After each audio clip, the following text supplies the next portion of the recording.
Bon les amis, pour supprimer notre finition sac poubelle étendu, on va s'attaquer à la réparation du toit ouvrant, du moins je l'espère, pour éviter aussi l'option piscine intérieure. Allez, c'est parti.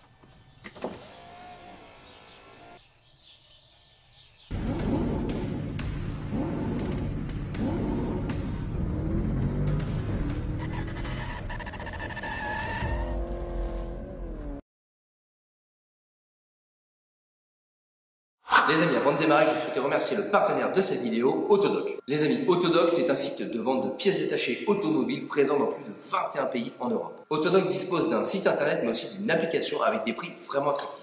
Autodoc dispose aussi d'une chaîne YouTube qui vous permettra de monter facilement vos pièces vous-même grâce à de nombreux tutoriels. Si vous avez un souci pour trouver votre pièce automobile, n'hésitez pas à y aller conseiller directement par téléphone sur le site autodoc.fr. Et les amis, en ce moment, l'opération Black Friday est lancée sur le site Autodoc, donc pensez à démarrer votre application pour vérifier les offres chaque jour qui tombent. Les amis, bien évidemment, tous les liens seront en description de la vidéo et c'est parti, on lance la vidéo. Go!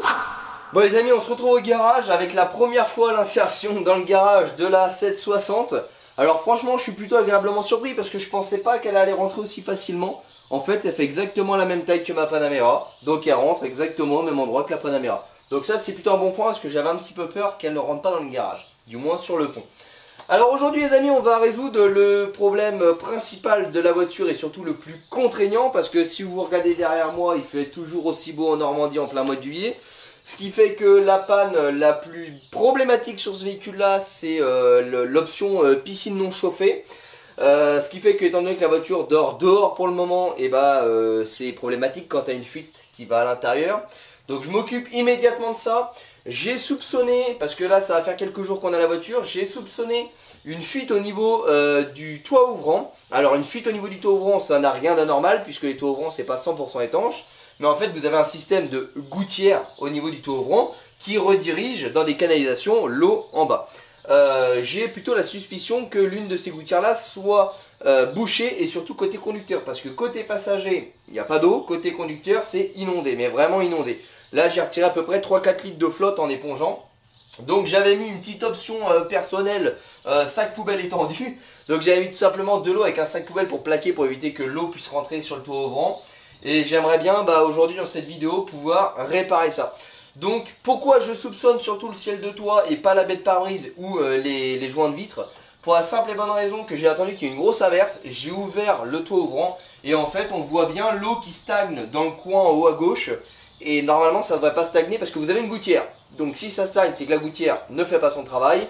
Donc potentiellement je pense que la panne viendrait de là. Donc aujourd'hui on va se concentrer là-dessus et on va espérer que ça fonctionne.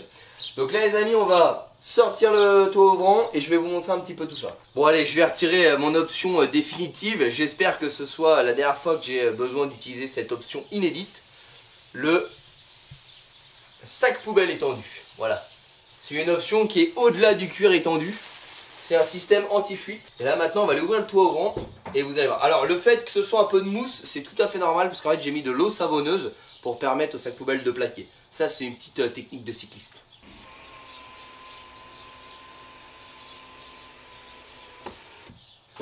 Alors pour la petite anecdote, on dit souvent qu'un ciel de toit ça fuit, c'est pas étanche, etc. C'est totalement vrai.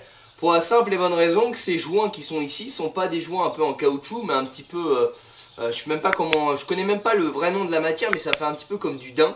C'est doux, voilà, un petit peu comme de l'alcantara. Pour la simple et bonne raison qu'en fait votre joint il vient pas s'appliquer comme ça, il vient se mettre comme ça. Donc c'est pour ça que c'est pas hyper étanche des toits ouvrants.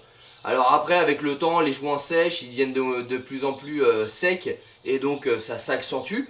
Mais normalement sur des voitures dites modernes, même s'il y a une fuite au niveau du joint, en fait ici vous avez des gouttières, des systèmes de gouttières avec des évacuations. Ce qui permet en fait de rediriger comme une baie de pare-brise l'eau directement sous la voiture. C'est exactement la même chose sur une baie de pare-brise.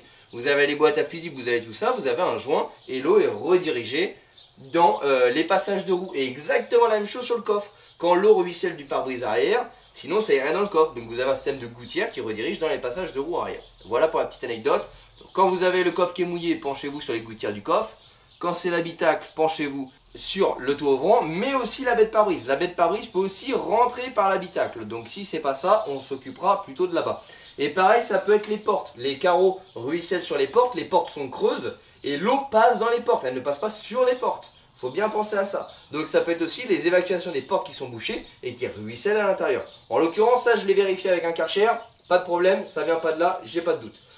Pour moi, ça vient de là. Je sais pas si vous voyez bien la caméra, mais ici, il y a de l'eau et ça stagne.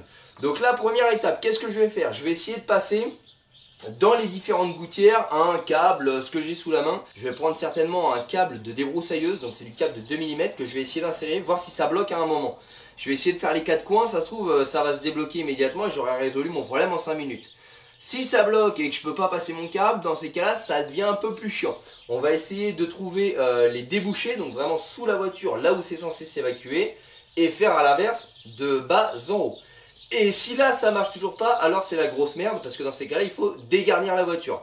Et bon, bah là vous l'avez compris, quand il y a beaucoup d'options et beaucoup de garnitures comme ça, c'est tout de suite moins drôle.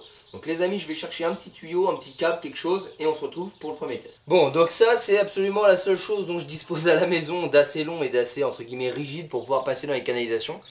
Donc là on peut bien voir la merde qui s'agglutine au fur et à mesure dans le système et dans les gouttières du tout ouvrant. Donc un tout ouvrant ça s'entretient et ça se nettoie, c'est jamais fait, d'où le fait que ça se bouche. Ne jamais, surtout ne jamais passer la soufflette dans les conduites d'évacuation. Pourquoi? Autant ça peut vous les déboucher, dans ces cas-là c'est génial, c'est beau, vous en 5 minutes c'est débouché.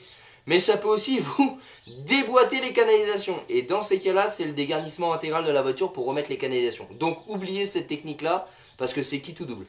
Donc là c'est pareil, au niveau des joints, les joints ça s'entretient avec du spray silicone. Si vous ne l'entretenez pas, voilà ce qui se passe. Votre joint est totalement dégueulasse et ça le pourrit. Et après, bah, vous perdez l'étanchéité.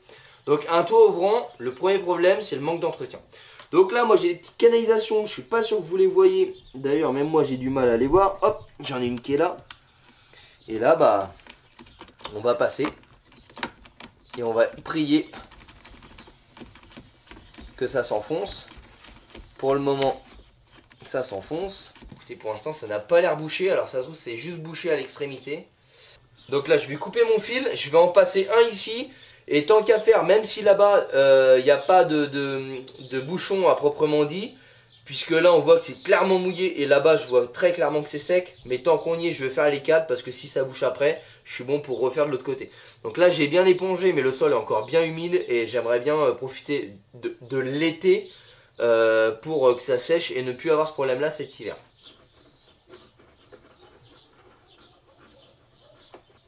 Mais il va pas plus loin, donc à mon avis... peut-être qu'il est bouché mais qu'il laisse encore passer l'eau et que l'autre là-bas il laisse pas passer l'eau, je sais pas. Et vous voyez bien là sur mon câble hein, que le peu que je suis passé, c'est quand même bien dégueulasse dedans. Donc là on va essayer de trouver sous la voiture où est-ce qu'ils sont les débouchés. Et on va essayer bah, par le dessous tirer les câbles. Bon donc là on va commencer par démonter les roues parce que généralement les évacuations se trouvent soit sous les cages dessous, soit dans les passages de roues. Donc là étant donné que ça descend ici, bah on est dans le passage de roues. Donc on va démonter les 2 roues avant pour essayer déjà de trouver certaines évacuations. Bon, en même temps pour ceux qui suivent un petit peu la chaîne YouTube et la rubrique test produit, j'en profite pour faire mes premiers essais avec la déboulonneuse à 99 € de chez Craftmuller. Bah écoutez, franchement, honnêtement, elle est hyper agréable à utiliser. Elle claque bien, on a l'impression que tout est facile. Alors soit les vis sont pas serrées, soit elle pète vraiment fort. Franchement, elle est pas mal. À voir, hein. Là c'est vraiment mes premiers essais que je fais. Donc vraiment ça je vous le dirai dans les prochaines vidéos quand j'aurai un peu plus de retour. Mais honnêtement, au premier ressenti, elle pète vraiment bien quoi. Bon donc là c'est parti, on va déposer le passage de roue, du moins au moins le déboîter sur la partie basse. Là c'est vraiment la priorité, c'est de réparer ça parce que là chez nous c'est, on n'a pas d'été, il pleut tous les jours et ça va me pourrir l'intérieur. La voiture avec quelques défauts aussi électriques, c'est à dire qu'en fait quand ça fait longtemps qu'elle n'a pas servi, enfin longtemps, 24 heures qu'elle n'a pas servi, en fait vous avez des voyants, que ça peut être l'ESP, ça peut être tout ça, et je suis convaincu que ça vient de ces problèmes d'eau dans l'habitacle. Ça doit faire des faux contacts sur certains trucs et ça nous fout le bordel.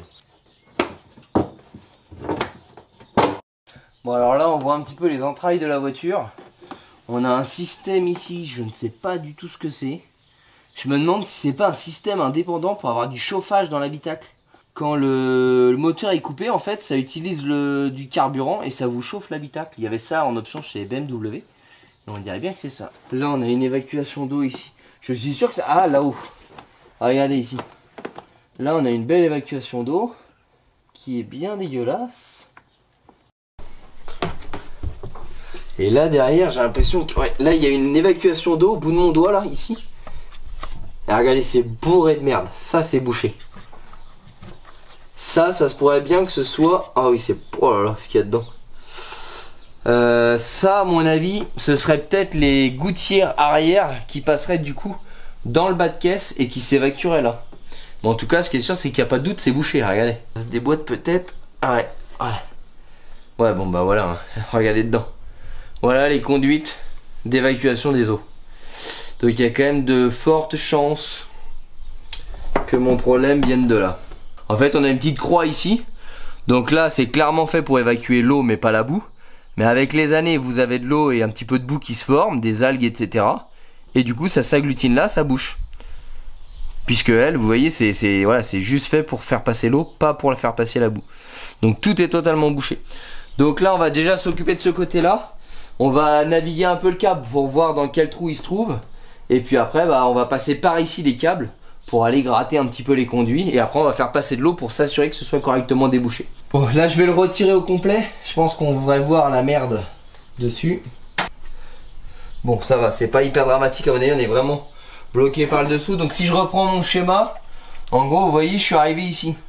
Donc ça veut dire qu'il me reste quand même un petit paquet ici.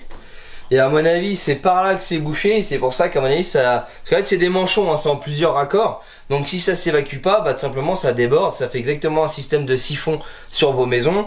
Les siphons, quand ils débordent, ça dégueule à la maison. Bah là, c'est à peu près pareil. Donc là, maintenant, je vais essayer de passer ça par le bas pour essayer de déboucher un petit peu ce que je peux. Donc peut-être que les deux se relient et que ça débouche ici. Et la grosse là-bas, à mon avis, c'est la baie de pare-brise. Alors là, je m'excuse, c'est vraiment pas pratique, il n'y a pas beaucoup de place. Ça, je confirme que c'est bien un chauffage. Puisqu'il y a un tuyau d'échappement. Il y a carrément un tuyau d'échappement sur le bordel là. Le tuyau d'échappement il va là-dedans. Donc c'est bien un chauffage annexe. Je vais aller chercher une petite seringue. Et je vais essayer de faire couler de l'eau par la gouttière du toboggan pour essayer de voir si ça arrive ici. Bon donc là les amis, on a passé plusieurs fois le petit câble dedans sans retirer vraiment beaucoup de merde. J'en ai un petit peu sur les mains, vous voyez, mais c'est pas non plus, je m'attendais vraiment à beaucoup plus. Là maintenant je vais prendre une petite seringue, vraiment petite pour éviter que s'il y a une fuite ça va dans la bagnole. Et avec un tuyau je vais insérer directement l'eau dans la gouttière. Donc on va voir si vous la voyez arriver en bas. Ouais, donc là on voit un petit peu d'eau qui coule. Mais c'est vraiment minime, hein. Ça devrait s'évacuer beaucoup plus vite que ça, hein. Donc là on a forcément un bouchon dans une conduite. Bon là j'arrive pas à déboucher, donc ce que je vais faire c'est que j'ai pris un petit tuyau comme ça que je vais glisser dedans. Et je vais essayer de mettre un tout petit peu de pression pour voir si ça débouche. Je vais vraiment mettre la pression au minimum, hein. Je vais même pas mettre une barre de pression pour surtout pas que ça déboîte la canalisation. Habituellement avec un simple plastique on arrive à les déboucher, mais là ça fait de la résistance. Bon donc là vous voyez, j'ai mis le minimum du minimum, hein. Là je dois avoir un 0,1 bar ou quelque chose comme ça. Donc là je risque absolument rien. Je vais tout simplement l'insérer ici et vous allez regarder en bas si vous avez de la merde qui sort, et je prie que ça sort. Bon bah voilà, je crois que cette fois-ci c'est débouché. Voilà. Donc là moi je vais augmenter tranquillement la pression pour essayer de dégager tout ça. Mais on a bien notre réponse, c'était bien bouché dedans. Bon, maintenant qu'on a, je l'espère, enfin débouché ce ciel de toit, je remets de l'eau et on va voir si ça coule du coup cette fois-ci librement. Et là je pense que ça devrait couler. Ouais, là on voit bien que ça coule. Ça fait un petit filet d'eau. Bon, maintenant qu'on a fait ce côté-là et que ça semble ok, on va faire exactement la même chose de l'autre côté. Même si c'est pas bouché, je préfère le faire. Au moins on aura deux évacuations propres. En tout cas on retrouve la petite évac ici, qui comme l'autre a l'air bien bouché. Vous voyez là il y a un amas de merde. Donc on va pas s'embêter, on va la déboîter totale. Voilà. Et on voit qu'il y a déjà de l'eau dedans, voilà, même topo. Totalement bouché. Alors celle-là s'évacue encore, mais dedans, elle est bouchée. Clairement elle est bouchée. C'est un miracle que celle-ci s'évacue encore. Regardez, normalement, voilà, hop, je viens de déboucher, voilà. Donc à mon avis, très clairement, c'était un miracle qu'on n'avait pas de l'eau sur l'autre partie. Donc la même topo, je vais baisser la compression au minimum du compresseur, je vais mettre mon petit tuyau, souffler doucement et souffler de plus en plus fort pour virer la crasse au fur et à mesure. Bon voilà, hein, vous avez clairement vu la merde sortir. Donc là je vais aller augmenter la pression, je monte jusqu'à 2 bars et je vais pas plus fort. Voilà, impeccable. Donc là de ce côté là c'est ok. Maintenant on va s'occuper de la baie de pare-brise. Bon donc là on a la baie de pare-brise qui se trouve juste ici. Hop, ici vous le voyez et on peut le voir, il est totalement bouché, regardez. C'est un amas complet dedans. Donc ça pareil, alors ça se trouve hein, ça fuit au niveau du taux ouvrant et de ma baie de pare-brise. Hein. Ça se trouve il y a les deux. Hein. Parce que là regardez un petit peu la merde que je vais sortir. Oh là là. À mon avis, je pense qu'il n'y avait pas que le taux ouvrant. Alors pourquoi c'est bouché comme ça? Parce qu'à mon avis ça c'est une voiture qui a dormi sous des arbres. Et du coup toutes les feuilles, les merdes etc. Voilà ce que ça fait à la fin. Donc là je vais repasser mon goupillon dedans. Pour voir si ça passe. Et écoutez les amis, je vais aller chercher de l'eau. On va insérer de l'eau sur la baie de pare-brise, voir si ça coule là. On va insérer de l'eau sur le toit ouvrant, voir si ça coule de là. Et si c'est ok, et on croise les doigts que c'était uniquement ça qui faisait que l'eau ruisselait dans la voiture. Je pense sincèrement que c'est uniquement ça, hein, parce que quand l'eau s'évacue pas, il faut bien qu'elle s'évacue à un endroit. Et au pif sur l'habitacle. Alors ce qui est quand même assez surprenant, c'est que c'est ce côté-là qui était le plus bouché.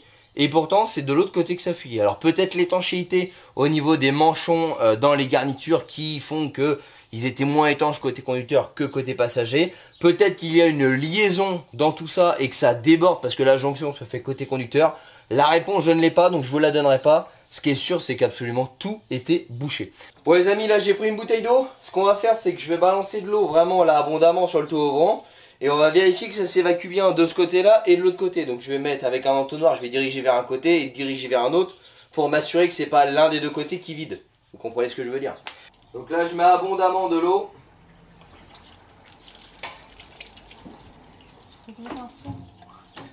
Et ça semble couler parfaitement. Donc de ce côté-là, c'est ok. On va aller contrôler l'autre côté.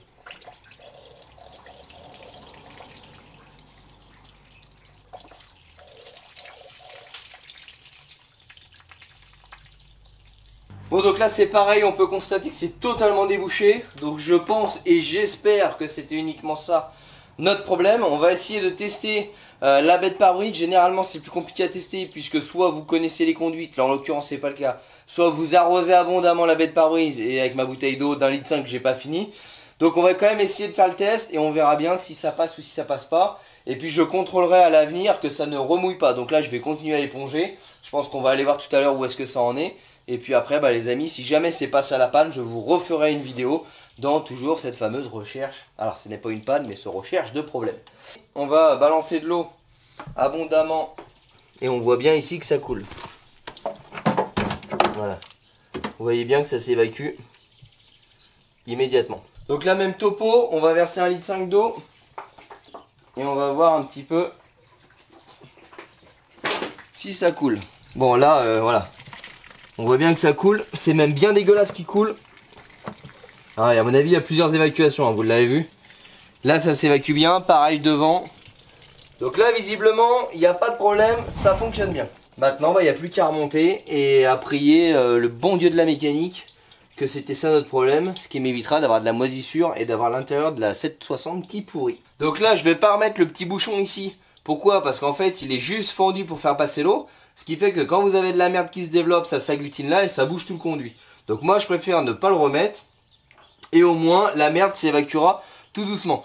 Je devrais impérativement, donc ça je vais le faire en vidéo parce que c'est pas bien intéressant à regarder, mais je vais nettoyer intégralement tout le tour du toit ouvrant pour éviter que la merde puisse se détacher et venir recolmater mes tuyaux. Comme ça on repartira sur quelque chose de totalement propre, totalement neuf et j'espère pour une bonne dizaine d'années.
Bon, donc là en fait, hop, je vais essayer de vous mettre un peu de lumière, voilà. Ici c'est le plus gros problème qu'on a. C'est en gros je pense que la voiture étant stockée comme ça, l'eau a ruisselé, a stagné derrière. Donc à l'avant j'ai épongé, j'ai réussi à retirer à peu près 4 litres, encore une fois c'est à l'aveuglette d'eau.